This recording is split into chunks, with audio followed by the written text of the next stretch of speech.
পণ্ডিত প্রাণ ভরে দর্শন করেছেন।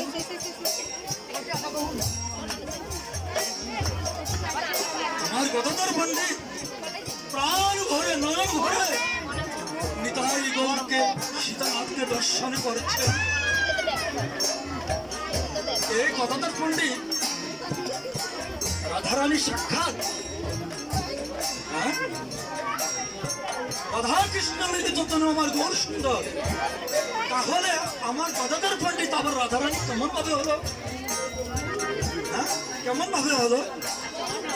আজ সে প্রাণ ভরে শিবা সঙ্গনে আমার তিন প্রভুকে দর্শন করেছেন। আমার রাধারানী যখন কৃষ্ণ অঙ্গে মিলিত হয়ে যাচ্ছে, রাধারানী মনে মনে ভাবছে আমি যদি সম্পূর্ণভাবে যদি মিলে যাই আমার প্রাণ বধূকে কেমন ভাবে দর্শন করব? হ্যাঁ, কেমন ভাবে আমি দর্শন করব আমার প্রাণ বধূকে? আমি সম্পূর্ণ মিলিত হব না। আমি যেন আমার প্রাণ বধূকে শ্রীরাম বৃন্দাবনের সে মাধব যখন নবদ্বীপে যখন আসবেন তাকে তো আমি দর্শন করতে হবে।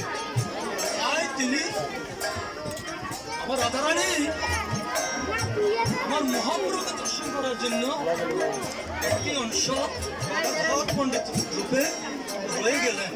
তাই আজ সঙ্গনে আজ গদাধর পণ্ডিত সম্মুখে বসে আমার তিন প্রভুকে দর্শন করছেন, প্রাণ ভরে দর্শন করছেন, নয়নের পলকে করছে না আর মৃদু মৃদু হাঁটছে। আর শিবার সঙ্গনে আজ নিতাই গৌর সীতানাথ গদাধরকে ঘিরে আমার প্রভু রেখে বসে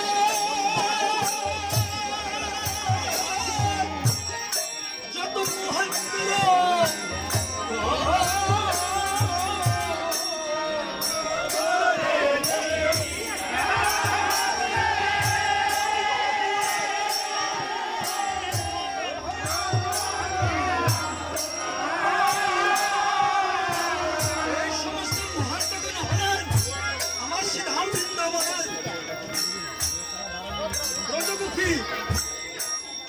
আজকে পুরুষ দেহ ধারণ করে কত বিড়ম্বনা ছিল আমার মাধবকে দর্শন করার জন্য,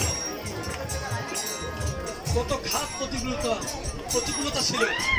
আজ তারা পুরুষ দেহ ধারণ করি আর শিবা সঙ্গনে আজকে জাতিকে ঘিরে যেন তারার মেলা